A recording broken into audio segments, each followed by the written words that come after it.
पिछली वीडियो में हमने देखा था कि प्लांट्स अपनी लीव्स पर मौजूद छोटे छोटे माइक्रोस्कोपिक दरवाजों के जरिए यानी स्टोमेटा के जरिए गैसेस एक्सचेंज करते हैं। अब सवाल यह है कि हम इंसानों के साथ क्या होता है। क्या आपने कभी सोचा है कि जब एक सांस आपके नाक के अंदर जाती है तो उसके साथ असल में होता क्या है। ये हवा हमारे खून तक पहुंचने से पहले एक बहुत दिलचस्प सफर तय करती है। हार्ट ट्यूब के एक पूरे निजाम से गुजरकर, एक कम्प्लेक्स निजाम से गुजरकर इंसानों और दूसरे जमीनी जानवरों का जिस्म काफी पेचीदा होता है, काफी कम्प्लेक्स होता है। इसीलिए हमें एक एफिशिएंट निजाम की जरूरत होती है जो मुसलसल फ्रेश ऑक्सीजन अंदर लाए और कार्बन डाइऑक्साइड बाहर निकाले। इसी सिस्टम को रिस्पिरेटरी सिस्टम कहा जाता है। और आज हम ह्यूमन रिस्पिरेटरी सिस्टम के बारे में पढ़ेंगे। ह्यूमन रिस्पिरेटरी सिस्टम को आसानी से समझने के लिए हम इसे दो हिस्सों में तकसीम करते हैं। हम इसको अपनी आसानी के लिए ताकि बेहतर अंडरस्टैंडिंग हो सके, ताकि हम इसको बेहतर समझे। सबसे पहला जो है वो है एयर पैसेज वे, यानी वो ट्यूब्स जो हवा को लेकर जाती है हमारे वजूद के अंदर। वो सारी नालियां, वो सारी ट्यूब्स जो हमारे वजूद में ऑक्सीजन को अंदर ले जाती है और हमारे वजूद से कार्बन डाइऑक्साइड बाहर निकाल देती है, तो इसको हम कहेंगे एयर पैसेज वे। दूसरा हमारे पास है लंग्स, जहां असल में गैस एक्सचेंज होता है। सबसे पहले हम आते हैं एयर पैसेज वे। ये ट्यूब्स का एक आपस में जुड़ा हुआ निजाम है, एक सिस्टम है जो बाहर की हवा को लंग्स के अंदर गहराई तक ले जाता है। यानी हम जब सांस लेते हैं तो ये ट्यूब्स जो होते हैं, ये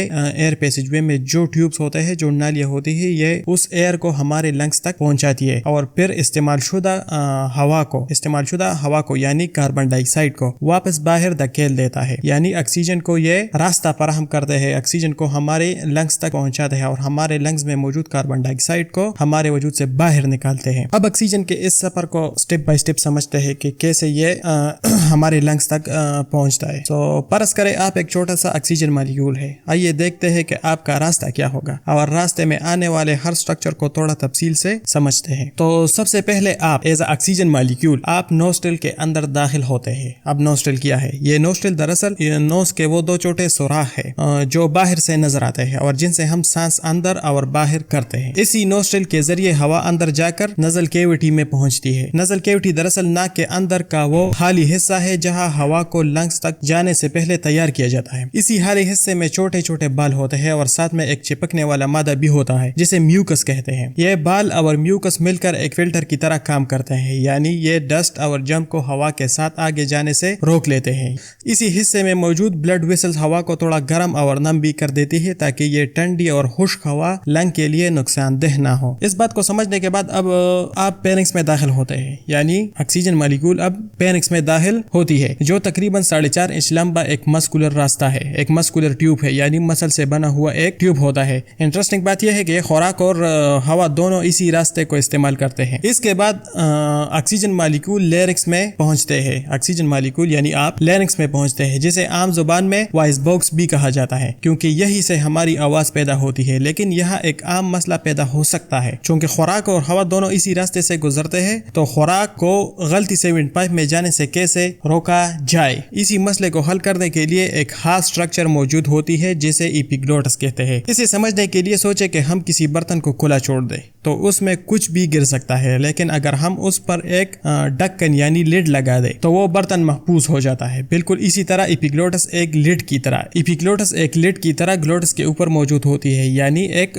ढक्कन की तरह ग्लोटिस के ऊपर मौजूद होती है, यानी इस जगह के ऊपर जहां से हवा विंड पाइप में दाखिल होती है। जब हम सांस ले रहे होते हैं तो ये लिड खुला रहता है ताकि हवा आसानी से गुजर सके, लेकिन जब हम कुछ निकल रहे होते हैं तो ये ढक्कन खुद ब खुद बंद हो जाता है ताकि खुराक विंड पाइप में ना जा सके और इसके बजाय सही रास्ते यानी खुराक की नाली में चली जाए, जिसे एसोफेगस कहा जाता है। इसी वजह से अगर हम खाते हुए बात करने की कोशिश करें तो एपिग्लोटिस कंफ्यूज हो जाती है और सही टाइम पर बंद नहीं हो पाती, जिसकी वजह से हमें कांसते या चोक करते देखा जाता है। अब हम अगले हिस्से की तरफ आते हैं, यानी ट्रेकिया, जिसे विंड पाइप भी कहा जाता है। यह हवा के लिए एक मजबूत और खुली ट्यूब है, लेकिन सवाल यह है कि यह ट्यूब हमेशा खुली कैसे रहती है, यह हमेशा ओपन कैसे रहती है और कभी चिपक कर بند کیوں نہیں ہوتی؟ اس کی وجہ یہ ہے کہ اس کے گرد سی شیپ کے مضبوط ہالو رنگز موجود ہوتے ہیں جنہیں کارٹیلیج کہا جاتا ہے۔ یہ کارٹیلیج دراصل ایک مضبوط لیکن تھوڑا سا لچکدار یعنی فلیکسیبل مٹیریل ہوتا ہے جو ہڈی جتنا سخت تو نہیں ہوتا لیکن اتنا مضبوط ضرور ہوتا ہے کہ ٹرکیا کو ہمیشہ کھلا رکھ سکے، اوپن رکھ سکے۔ آپ اسے اپنے ناک کے نرم حصے یا کان کے اوپری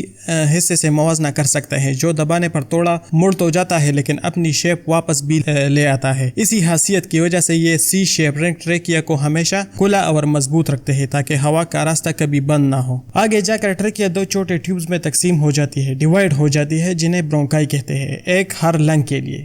لنگز کے اندر یہ برونکائی بار بار تقسیم ہو کر مزید چھوٹے برونکیولز بناتی ہے۔ آخر میں ہمارا سفر از آکسیجن، ہمارا جرنی، ہمارا ٹریول ایولولائی پر ختم ہوتا ہے۔ یہ بالون نما، یہ ایک بالون نما چھوٹا ایئر سیک ہوتی ہے، چھوٹی یعنی ہوا کی ایک تیلی ہوتی ہے۔ یہی پر اصل ایکسچینج ہوتا ہے، آکسیجن خون میں داخل ہوتی ہے اور کاربن ڈائی آکسائڈ باہر نکلتی ہے خون سے۔ اب جب کہ ایئر پیسج وے کا سفر ختم ہو چکا ہے تو باری آتی ہے لنگز کی، یعنی وہ جگہ جہاں اصل کام ہوتا ہے۔ یہ لنگز ہمارے چیسٹ کیوٹی کے اندر ربس کے پیچھے دو بڑے سپنج نما ارگن کی صورت میں موجود ہوتے ہیں۔ اس کے اندر لاکھوں چھوٹے اسمال ایبلولائی ہوتی ہے جن کا ذکر ہم پچھلے کر چکے ہیں۔ اب سوال یہ ہے کہ گیسز ان ایبلولائی کے اندر اور باہر کیسے جاتی ہے؟ یہی وہ میکینزم ہے جسے ہم گیشیس ایکسچینج کہتے ہیں، آکسیجن کا خون میں شامل ہونا اور خون سے کاربن ڈائی آکسائڈ کا ایبلولائی کی طرف آنا، اسی میکینزم کو گیشیس ایکسچینج کہا جاتا ہے، اور یہ پورا پروسیس ہر لمحے بغیر رکے ہمارے جسم میں چلتا رہتا ہے۔ ہر ایبلولس، ایبلولائی کا سنگولر ہے ایبلولس، ہر ایبلولس کے چاروں طرف بہت باریک بلڈ ویسل لپٹی ہوتی ہے جنہیں کیپلریز کہتے ہیں۔ ایبلولس کی دیوار اتنی پتلی ہوتی ہے کہ آکسیجن آسانی سے اس کے اندر سے گزر کر کیپلریز میں موجود خون میں جذب ہو جاتی ہے۔ اسی وقت خون میں موجود کاربن ڈائی آکسائڈ اس دیوار کو پار کر کے ایبلولس کے اندر آ جاتی ہے اور پھر سانس کے ذریعے باہر خارج ہوتی ہے۔